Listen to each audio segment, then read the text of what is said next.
Bonjour à toutes, bonjour à tous et bienvenue dans l'école du futur. Au programme aujourd'hui, les écrans, bah oui, figurez-vous que ça s'apprend comment adopter une consommation numérique raisonnée et responsable. Réponse comme toujours avec le Clémy en vidéo. Il a forcément une idée quelque part derrière la tech, c'est Damien Douany. Et Damien, aujourd'hui, on va trouver des alternatives aux solutions numériques apportées par les grandes plateformes, les GAFAM aujourd'hui. On plonge dans le monde du libre avec toi. Exactement, on va se rendre compte que c'est tout à fait utilisable et qu'il y a de très très bonnes initiatives sur le sujet. Allez, on devient libriste. Vive l'open source avec Damien dans un instant. Notre question du jour, la voici. Coupe du monde de rugby en 2023, JO de Paris en 2024. La France s'apprête donc à devenir la capitale du sport pour plusieurs mois d'affilée. Mais French paradoxe, s'il en est, la capacité physique des jeunes a diminué de 25% en à peine un demi-siècle. L'obésité a doublé chez les jeunes depuis 5 ans. 49% d'entre eux sont en risque sanitaire, d'après le tout dernier rapport de l'ANSES. Alors, comment développer la pratique sportive et l'enseignement du sport à l'école ? C'est la période des examens s'ouvre pour les collégiens, pour les lycéens, pour les étudiants. Et si le sport pouvait les aider à mieux réviser? Tiens, pour en parler avec nous, Caroline Métro, vous êtes la fondatrice de Nomade Éducation. Bonjour à vous. Bonjour.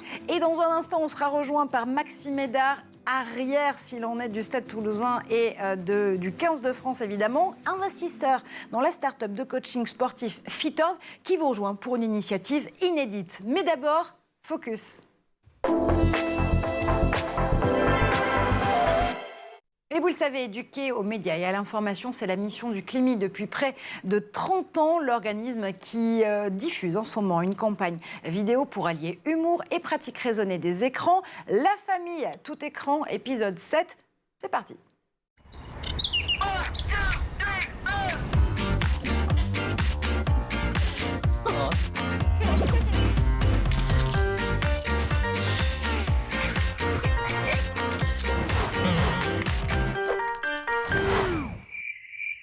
Après un long voyage, la licorne rentra au château et fut acclamée par tout son peuple. Et elle resta à jamais une légende dans tout le royaume. Bonne nuit, ma chérie.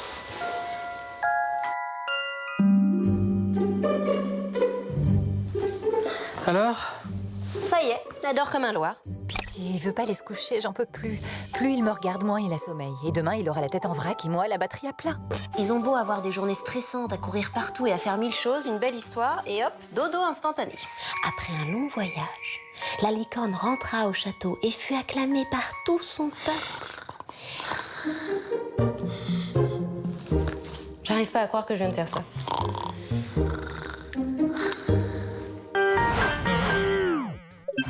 Je sais que vous pouvez lire des livres sur vos écrans. Mais je l'avoue, un livre en papier, ça fait moins mal aux yeux que moi. Et surtout avant d'aller se coucher. Et vous verrez que vous dormirez bien mieux. Chérie, tu veux bien me raconter ta journée au boulot? Bien sûr. Alors, ça a commencé avec une réunion stratégie et action synchronisée à adapter au BTP et solutions de post-crossing. Et ensuite, Michaud, le directeur du personnel que j'avais jamais vu jusqu'à présent. Parfois, on peut laisser les écrans, en effet, à la maison. Et justement, tout de suite, du sport à l'éducation, il n'y a qu'un pas, c'est le début de notre talk. Pour parler justement du sport et de l'éducation, comment les faire marcher de pair, main dans la main. Caroline Métro, vous êtes avec nous. Vous êtes la fondatrice de Nomade Éducation. On vous avait déjà reçu ici sur le plateau de l'école du futur. Nomade, c'est cette application que vous avez fondée pour aider les élèves francophones à mieux réviser. Vous regroupez 450 diplômes, si je ne m'abuse. Vous êtes déjà crédité d'1 million d'utilisateurs partout dans le monde francophone. L'idée justement de se dire que Nomade Éducation peut s'allier à une autre application de sport pour aider ces lycéens, ces étudiantes à mieux réviser, c'est apparu finalement comme quelque chose de tout à fait logique, naturel, c'est un réflexe. Oui, alors déjà, c'est dans notre mission. La mission de Nomade, c'est qu'on veut des jeunes éduqués, bien dans leur basket, engagés et conscients des enjeux de demain. Donc, on veut qu'ils soient équilibrés. On pense que tout va ensemble. Donc, dès le départ, c'était important. Moi, je dis toujours à mes enfants que je préfère qu'ils aient 14 de moyenne et qu'ils fassent plein de choses à côté, culture, nature, sport, que d'être des têtes de classe. Donc, on l'applique dans l'application. Et l'idée de Maxime Médard nous a permis de mettre ça en place en vrai. On va revenir justement dans un instant à la façon dont se déroule ce partenariat avec Fitters, qui est donc l'application dans laquelle Maxime Médard est plus qu'investi, sans mauvais jeu de mots. Mais d'abord, comment est-ce qu'on peut se dire que sport et éducation vont de pair? Il y a un enjeu bien évidemment d'entraînement physique, de développer, d'encourager la pratique sportive en elle-même. Mais il y a un autre enjeu aussi qui est celui de débloquer quelques points psychiques, si j'ose dire. Encore une fois, mens sana in corpore sano, Nomade Éducation défend évidemment cette devise. Comment est-ce qu'on entraîne à la fois le corps et l'esprit à être prêt à réviser, à étudier? Alors, la question est très intéressante. Nous, on fait beaucoup ce parallèle entre les sportifs et l'élève qui rentre en classe. Quand on connaît un échec ou qu'on fait une bêtise sur un terrain, c'est comme une mauvaise note, il faut rebondir. Donc, on fait parler des sportifs sur ces sujets. La préparation mentale, nous, on y croit beaucoup. Beaucoup de collèges, de lycées le mettent en place. On a des jeunes aujourd'hui qui sont stressés. On a beaucoup parler de payer des cours de psy, des psy aux jeunes. Je dis pas que je suis contre, je dis juste que je pense qu'il y a vraiment des choses à faire avant. Il n'y a pas que ça. Voilà, il n'y a pas que ça, et il y a même des choses au-delà de ça, je pense, à faire pour se sentir bien. C'est important d'être solide, c'est important contre le harcèlement. Le harcèlement, c'est aussi lié à la scolarité. Quand vous avez des copains, quand vous êtes bien dans votre corps, quand vous vous sentez même solide physiquement, voilà, que vous vous sentez devenir un homme, une femme, je pense que vous êtes plus prêt à affronter l'école, ses épreuves, qu'elles soient théoriques ou ce soit l'épreuve de la cour de récréation. Donc pour nous, il y a un vrai lien. Et puis il y a un lien tout naturel. On parle de soft skills, donc ça c'est après l'école en entreprise. Moi, je fais partie des gens qui regardent beaucoup la troisième partie du CV. C'est là qu'est la différenciation. Quelqu'un qui a quelque chose de construit, on peut lui apprendre plein de choses. Donc je pense qu'en plus, c'est les préparer à un bel avenir professionnel. Et justement, celui qui vous aide dans cette initiative pour, encore une fois, aider ces étudiants, ces étudiantes, ces lycéens, ces lycéennes à adopter une pratique sportive qui leur permet aussi d'avoir un esprit prêt à apprendre et aux révisions, c'est Maxime Médard qu'on retrouve tout de suite, sans mauvais jeu de mots. Maxime, c'est une journée un peu sportive pour vous. Vous sortez tout juste de l'entraînement au Stade Toulousain. Merci de nous avoir rejoints. Fitters, je le disais, c'est donc l'application de sporting et de coaching d'ailleurs sportif, c'est dur à dire, dont vous êtes actionnaire. Plusieurs sportifs qui justement portent Fitters, notamment Laurence Fischer, notre incroyable karatéka médaillée d'argent à Pékin il y a quelques mois seulement, et puis fondatrice de l'initiative Fight for Dignity, de grands champions qui s'allient pour nous aider à mieux pratiquer le sport. C'était une évidence de se rencontrer avec Nomade Éducation et de lancer cette initiative?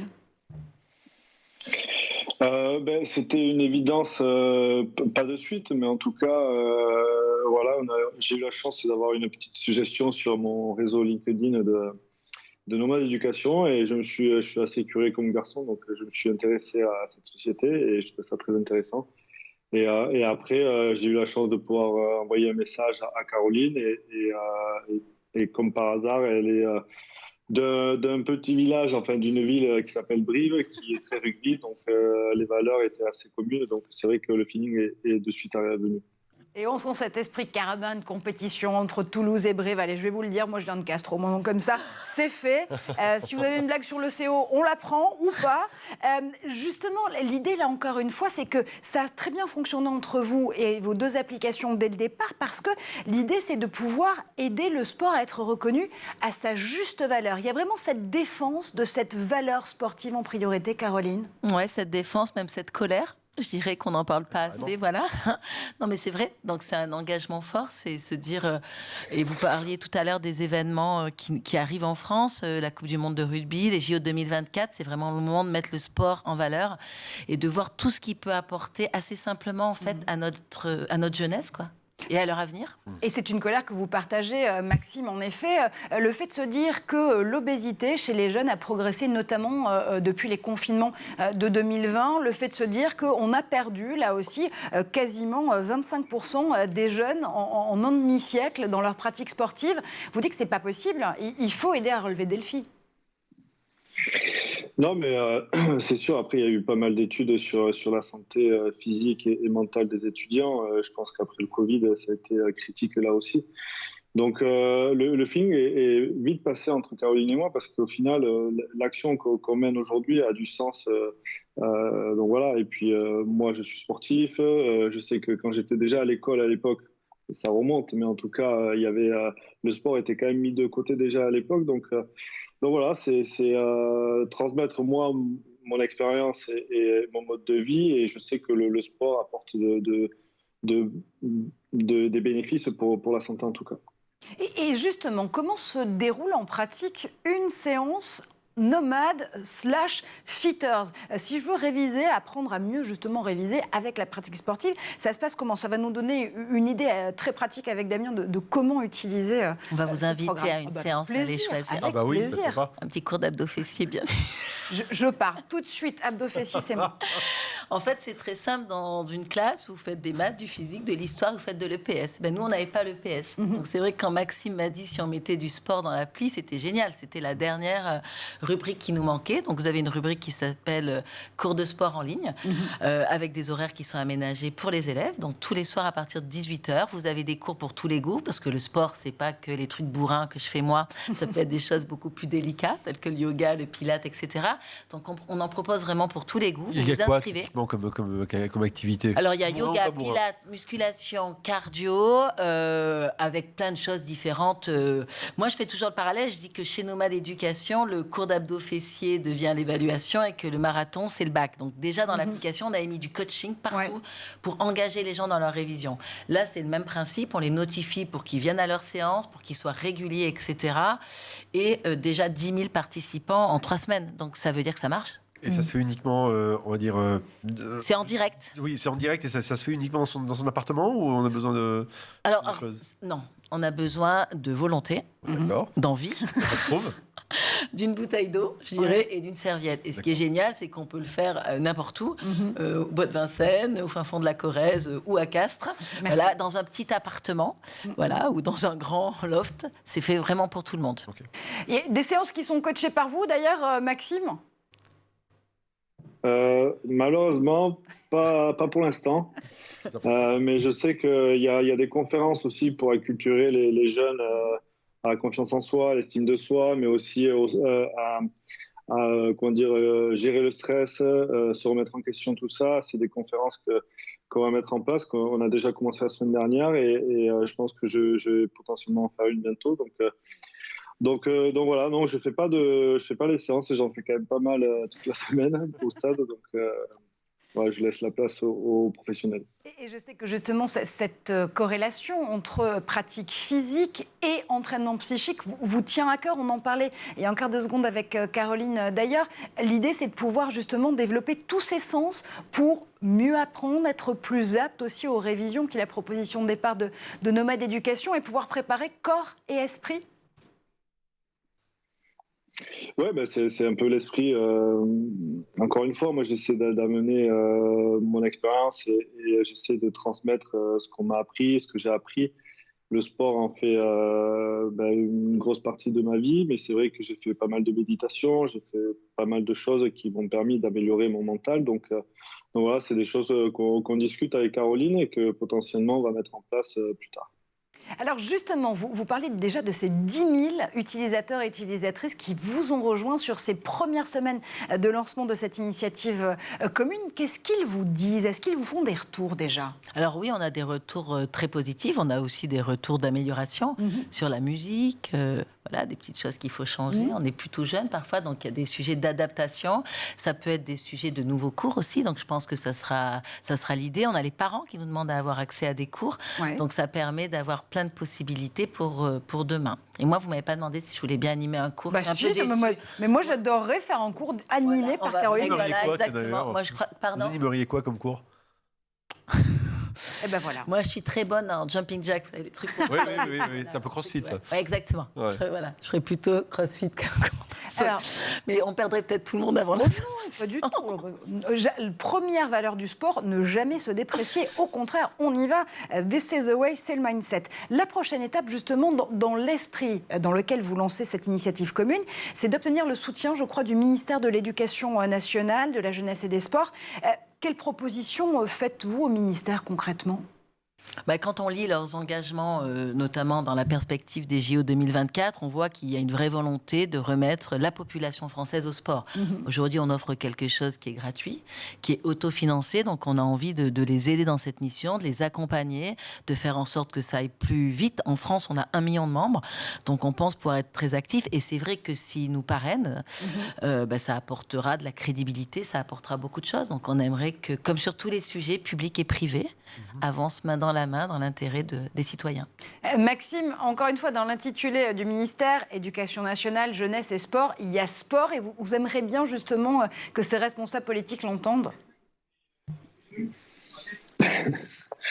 On a bien vu que dans la campagne, le sport ne fait pas forcément partie de leur programme. Donc, c'est vrai que c'est un peu dommage, mais je pense qu'on n'est pas là forcément pour parler politique. On est là pour parler de la jeunesse et de sport et de l'activité physique qu'on leur permet de mettre en place. Donc voilà, je ne vais pas forcément revenir sur la politique du sport pour les élections. Mais justement, on sort de ce contexte-là, électoral, présidentiel ou législatif.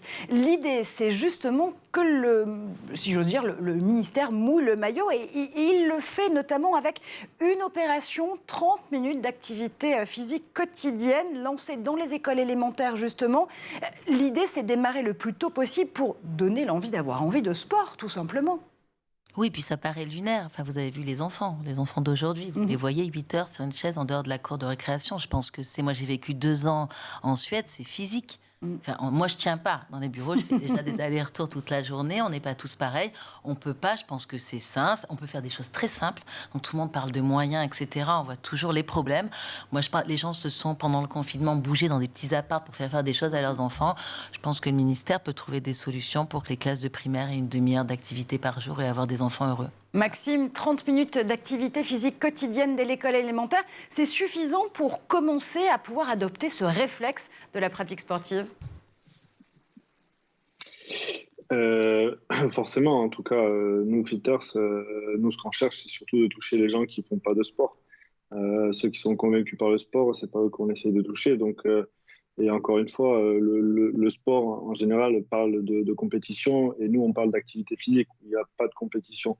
C'est juste faire bouger les gens et leur montrer que le sport, l'activité physique a de belles valeurs, en tout cas. Faire bouger les gens, faire bouger ses enfants dès le plus jeune âge. Comment est-ce que, justement, Fitters et Nomades adaptent, justement, cette pratique sportive en fonction des classes d'âge ? Est-ce qu'il y a une progression là aussi par rapport aux disciplines sportives que vous proposez? Vu qu'on commence honnêtement sur le collège et qu'on va jusqu'au bac plus 3, non. Voilà, c'est comme moi dans ma salle de gym, il y a des gens et plein qui ont 20 ans de moins que moi, d'autres qui ont 20 ans de plus et qui se débrouillent mieux que moi. Je dirais que c'est un peu pareil. Après, le coach, il a 10 minutes au départ pour interroger les gens, savoir s'il y a des problèmes de dos, etc. Et voir, et adapter en fonction de ce qui passe. Mais honnêtement, collège, lycée, étudiant, même combat. Oui, parce qu'encore une fois, l'idée, c'est d'avoir aussi un coaching personnalisé. Je crois que ça se fait en groupe de 10 élèves maximum pour pouvoir, là aussi, coller le plus possible aux besoins et aux réalités d'une séance de sport, Maxime.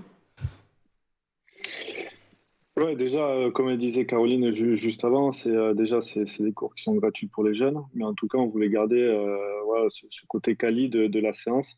Et pas forcément faire juste une visio et que les gens fassent un replay et tout ça. Donc c'est vrai que nous, ce qu'on a l'habitude de faire, c'est 10 minutes d'échange avec le coach pour savoir s'il y a des problématiques. Et en fonction des problématiques, il adapte la séance. Et après, il y a à peu près 20-30 minutes de séance. Et après, il y a 10 minutes où on revient un peu au calme. Donc il y a vraiment un échange. C'est pour ça qu'on reste à 10 étudiants pour pas que ça soit un peu... le bordel, comme on dit. Non, certainement pas. Ce ne sera pas le bordel dans l'application, ni sur ce plateau, vous l'avez bien compris. Est-ce que quand même le fait que le ministère s'empare de ces questions-là, notamment avec un bac sport aussi qui va bientôt être lancé, ça va dans le bon sens pour vous? Au moins, on prend conscience du phénomène. Oui, alors moi je vois toujours le positif. Donc oui, ça va dans le bon sens. Voilà, il faut le reconnaître. On s'est moqué de Blanquer quand il a fait le mariole, à s'amuser à faire des classes dans les primaires et à bouger. Moi, je trouve ça plutôt positif d'oser se montrer en train de faire du sport. Et je pense qu'il y a une prise de conscience, santé importante. Donc ça va bouger. Et si si c'est pas eux qui le font bouger, on sera là pour le faire. Le premier pas, c'est justement d'oser, ça y est, faire le premier pas, oser bouger, oser se dire qu'on peut se mettre au sport, quelle que soit finalement la discipline qu'on choisit, Maxime. Ah oui, après, nous, on propose plusieurs disciplines. Après, c'est de remettre ces jeunes au sport et après, dans la continuité, potentiellement, de les pousser à prendre des licences dans des disciplines. Donc, voilà, il n'y a pas qu'une démarche qu'on met en place, mais c'est une démarche qui peut développer aussi les disciplines sportives en France. Donc, c'est là où on espère que le ministère va nous suivre. Maxime dit remettre au sport, mais enfin, il y a avant tout donner envie. Moi, je me rappelle mes cours de PS, ça m'a jamais donné envie de faire du sport. Donc, justement, est-ce que vous savez si aujourd'hui, il y a des gamins qui n'avaient jamais fait de sport, qui se sont dit « Ah, mais tiens, vous m'avez donné envie ».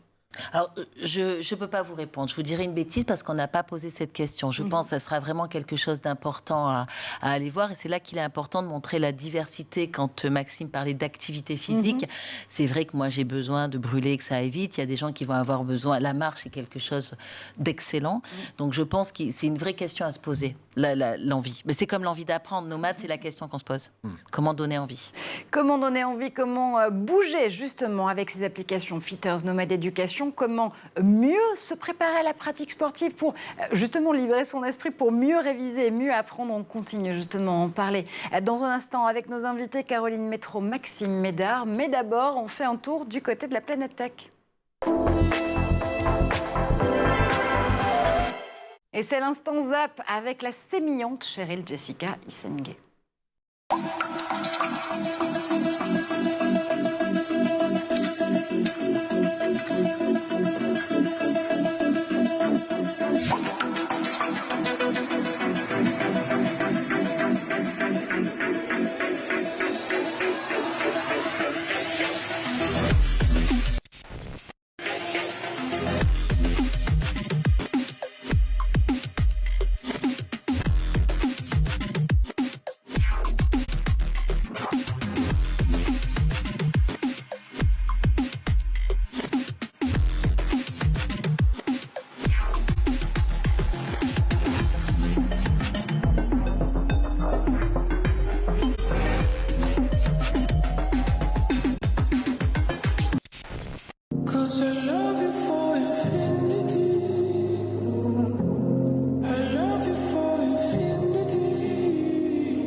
Ta-da! That easy!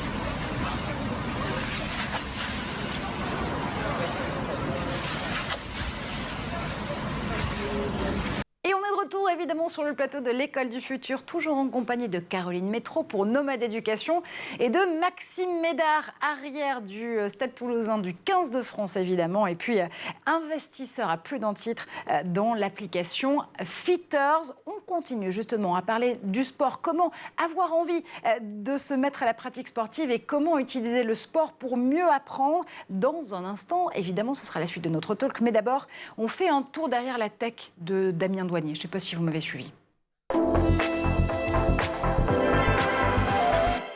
Je ne me suis pas suivie moi-même, je vous l'avoue. Mais Damien. On a compris le sens Oui, global. ça fait plaisir, ça me fait plaisir, vraiment. Marjorie, dis-moi, est-ce que tu utilises des outils en ligne? J'en utilise, et alors je pense que tu vas me taper sur les doigts parce que c'est pas forcément ce auquel tu t'attendrais. Je suis très mainstream dans mes utilisations numériques et très inféodée à des plateformes américaines. Mais comme beaucoup de gens, comme le grand public, même moi d'ailleurs, hein, donc la quasi-totalité du grand public, on utilise des outils utilisés et développés plutôt par les GAFAM, hein, les fameux Google, Amazon, Facebook, Apple, Microsoft. Et c'est des outils qui ont la caractéristique, certes, d'être gratuits, et plutôt bien conçus d'ailleurs.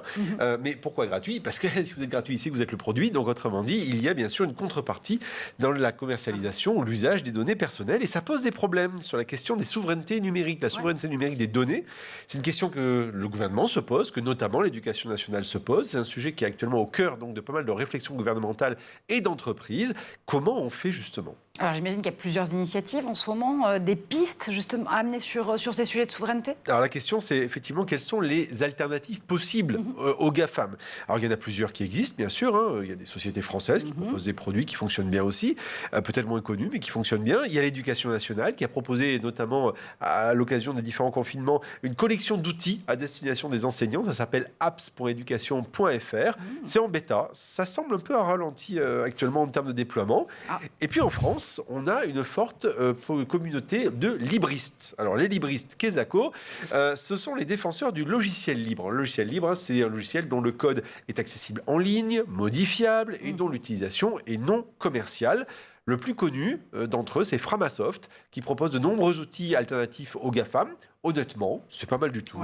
Ça manque un peu de fonctionnalité. Des fois, l'interface est un peu rustre, ou pas aussi conviviale que les outils du marché, mais bon, ça fait le job, quoi. J'ai l'impression que Damien Douanier est devenu Gaël Musquet d'un coup d'un seul, en défenseur du monde libre et de l'open source. Est-ce qu'il y a des outils en open spécifiques pour l'éducation, d'ailleurs? En fait, ça se fait de manière un peu dispersée.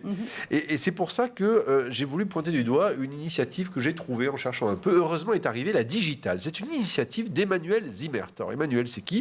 C'est un intervenant dans la formation des enseignants de français dans le monde depuis une quinzaine d'années, notamment dans les alliances françaises, et il s'est rendu compte justement qu'il manquait des outils et qu'il était de plus en plus difficile de recommander et de former avec des outils numériques responsables. Alors on emploie souvent cette expression ici dans l'école du futur, mais ça veut dire quoi exactement, le numérique responsable? Alors c'est une liste d'éléments très précis que doivent remplir les outils, je vous les donne.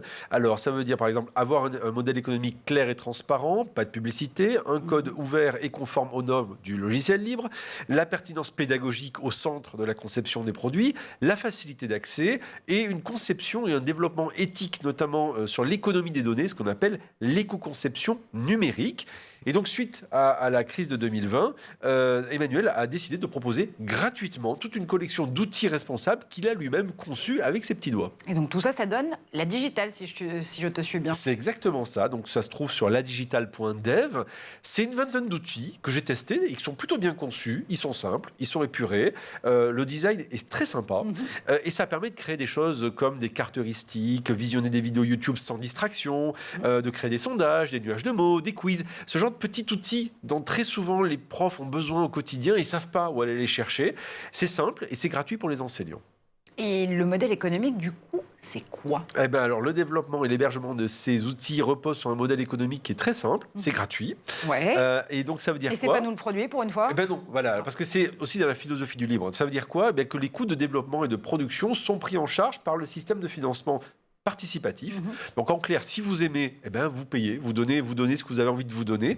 Donc si vous désirez soutenir les initiatives de la Digitale, vous allez sur leur site, ladigitale.dev, et vous pouvez aller ensuite sur la page de financement participatif et vous donnez ce que vous voulez. Voilà. Voilà, plein de bonnes idées à votre bon cœur, messieurs, dames, et c'est pour la bonne cause justement pour développer ces outils libres, open source, pour l'éducation.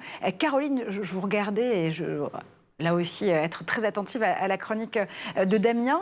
Cette idée, justement, de pouvoir proposer une alternative à une conception plus plateformisée, plus mainstream du monde numérique et des outils éducatifs, c'est quelque chose qui vous tient à cœur chez Nomade Éducation? Oui, je trouve ça très important. Donc, on fait du mieux qu'on peut. Après, avec une limite, c'est qu'il faut que les outils soient performants. C'est-à-dire qu'on s'est vu parfois dans les EdTech, je me suis retrouvée sur des visios où il fallait du produit français qui ne marchait pas.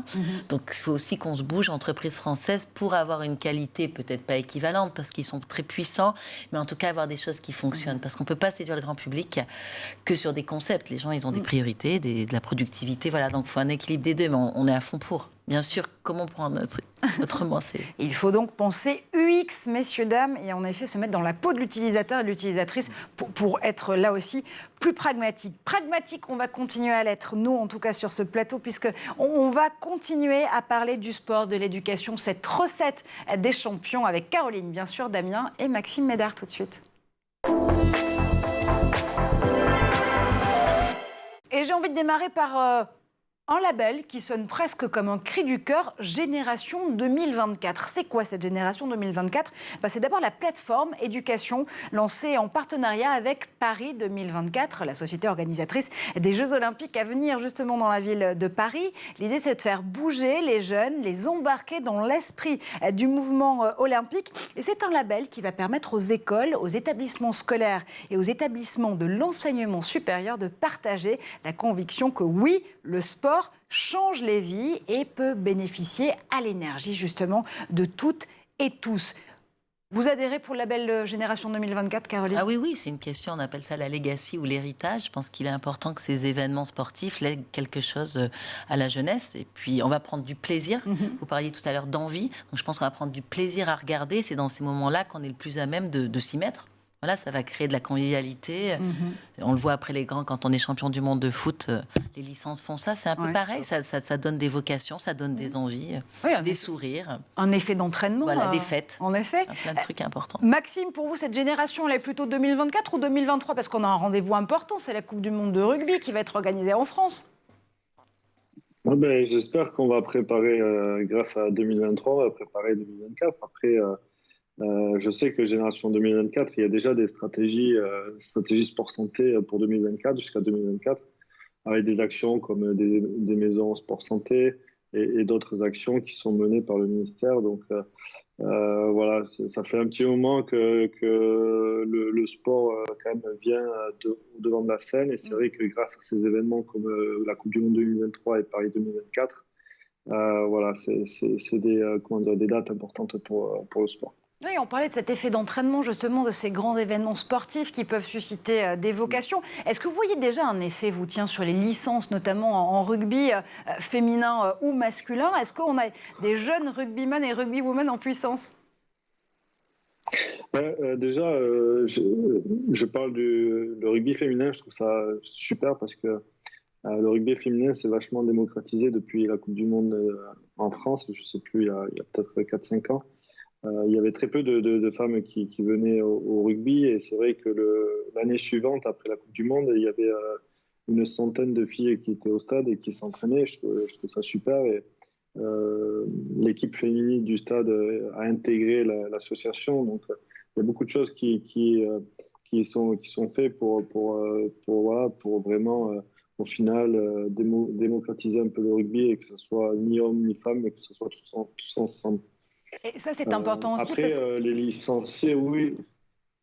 Allez-y, Maxime, pardon. Oui, je parlais des licenciés parce qu'au final, une discipline où il y a beaucoup de licenciés, c'est une discipline qui gagne.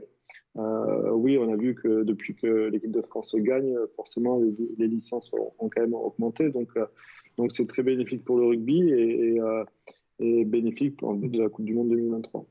Donc cet effet d'entraînement, encore une fois. Et ce qui est important, c'est ce que vous décrivez là, Maxime, ce phénomène aussi d'inclusion par le sport. On a cet effet de traction sur l'inclusivité, que ce soit inclusivité de genre, d'origine, là aussi. C'est un instrument fondamental de l'inclusion sociale et du ciment de la société, le sport, Caroline. Ah oui, moi je trouve que quand on est dans un événement, par exemple de foot, ce que j'adore, c'est ce côté populaire, quoi. Je veux dire, il y a des patrons, il y a des gens qui viennent de HLM. Je trouve que c'est fantastique. Moi, ma fille, elle s'est mise au rugby. Voilà, je pense qu'elle se sent hyper forte dans sa tête. Dans le club où je suis à Courbevoie, il y a plein de choses autour du handicap. On parle beaucoup du rugby fauteuil, avec des gens qui se sentent vraiment bien dans leur basket, quoi. C'est dans leur tête. Donc je pense que c'est vraiment, on peut jouer, voilà, c'est l'histoire de la Coupe du Monde 98. Ouais. C'est des choses qui sont restées, elles sont fortes. Voilà, donc c'est des sujets antiracistes, de femmes, de corps différents. Il y a plein de choses. Et ça, on en parle plus qu'avant. Le sport, Maxime, c'est le ciment de l'inclusion, encore une fois. Le sport est rentré dans la stratégie RSE des entreprises. Donc oui, nous, par exemple, je prends le cas, parce que c'est bien de parler d'un cas, et moi, le cas au Stade Toulousain, on fait faire du sport à des gens qui sont en rémission par rapport à un cancer. Donc il y a ça, il y a aussi des gens handicapés qui viennent faire du sport. Il y a des jeunes, il y a des personnes âgées. Donc, oui, le sport fait partie intégrante des stratégies RSE et de l'inclusion. Damien. Justement, sur l'application Nomad Equiters, est-ce que vous savez s'il y a plus de garçons que de filles? Est-ce que vous arrivez à discerner c'est un peu ces tendances? Eh ben, vous voyez, j'ai pas regardé, mais ça, c'est bien moi. Non, parce que vu que je suis pas très... Justement, je nous positionne tellement pareil dès le départ que c'est une question que je me pose pas assez. Mais c'est la deuxième que vous me posez et qui m'intéresse, donc je vous apporterai la réponse. Parce que je ne sais pas. Et mon petit... Peut-être qu'on va se rendre compte que... je pense que ça va dépendre des disciplines. Ouais. Alors justement, voilà. Je pense que ça va plus dépendre des disciplines. Voilà, on va avoir la muscu, on va avoir plein de mecs, et peut-être que sur le yoga, on va avoir plein de femmes. Mais justement, est-ce que l'idée aussi, c'est de dépasser, j'ai pas envie de dire ces idées reçues, mais on va dire ces disciplines reçues. C'est autrement dit, voilà, le côté dit yoga, c'est le pilate. Il y a des hommes qui peuvent aimer faire du pilate, comme tout des à femmes fait. peuvent aimer On en faire connaît. de la muscu ou Oui, du ou comme crossfit, ma fille fait du rugby. par exemple. C'est pas forcément une évidence à la maison. Oui, mais voilà, on s'en fout finalement. C'est le plaisir de faire du sport. Je pense qu'on va essayer de faire pas mal de choses avec Maxime autour de ça. C'est important justement de faire connaître des nouvelles. Oui, puis même de montrer, je sais pas, prendre Billy Elliot, ce film que j'adore. Mais c'est un peu cette histoire d'un jeune garçon dont le père veut qu'il fasse de la boxe et lui veut absolument être danseur étoile. Ça a traversé des générations. Aujourd'hui, ça bouge. Donc il faut vraiment, quand on voit Benjamin Millepied, il y a plein d'exemples de gens qui ont fait des carrières fantastiques qui sont pas dans la coutume classique, donc c'est une belle idée. Et puis on peut célébrer aussi François Allu, premier danseur de l'Opéra de Paris, qui a fait du stand-up, qui se remet à la danse après une année de césure.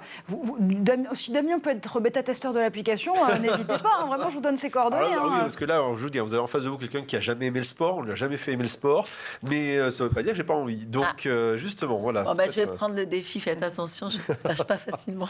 Maxime, vous êtes partant pour coacher Damien Douanier en danse classique, par exemple? Je suis pas très bon en danse. Tant que je vois pas Maxime, tant que je suis pas face à lui sur un terrain, ça ira. Alors, justement, on va essayer de comprendre aussi comment on peut s'inspirer des exemples de l'étranger. Parce que, évidemment, Maxime, vous êtes international de rugby. Caroline, le modèle de Nomad, il est déployé en Afrique francophone, on l'a dit, mais ailleurs aussi en Europe. Est-ce qu'il y a des pays, dans leur pratique sportive, à l'école, qui peuvent nous inspirer et desquels on peut se dire, oui, tiens, cette idée est la bonne, on peut l'adapter au système éducatif français? Alors pour moi, il y a deux choses. Il y a déjà le rapport qu'on a au sport. Donc ça, si on prend l'exemple des États-Unis, c'est très valorisé dans les universités, etc. Donc c'est vraiment, ça fait des stars. Donc ça, c'est un rapport qu'on n'a pas en France. Ça, c'est la première chose. Et après, moi, les pays dont je suis fan, c'est tout ce qui est Scandinavie, la Suède, etc. J'ai vécu là-bas et on estime qu'on se construit autant par le sport, la construction des cabanes, le fait d'être dehors, c'est-à-dire qu'un enfant doit à minima être 2 à 3 heures par jour à l'extérieur, sous un climat, croyez-moi, qui n'est pas des plus cléments. Mais le Suédois dit qu'il n'y a pas de problème de climat, seulement des problèmes de vêtements. Ok, on retient les enfants. Mais c'est hyper important, ça veut dire que voilà, ils estiment qu'on doit se dépenser. Moi, je dis toujours qu'on oublie notre histoire originelle. On est des animaux quelque part, et je pense que la dépense physique, elle est essentielle. Donc oui, les pays scandinaves, l'Allemagne, où le sport est très pratiqué l'après-midi. Il y a plein de pays comme ça où l'après-midi, on ne reste pas assis sur une chaise et on apprend plein d'autres choses par des activités physiques. Maxime, comment est-ce qu'on fait pour que les élèves français ne restent pas sur le banc, justement, et aillent, là aussi, sur le terrain, se dépasser? Alors, on a parlé de cette initiative qui va être déployée notamment dans les écoles élémentaires avec les 30 minutes d'activité sportive par jour. Mais il n'y a pas que ça.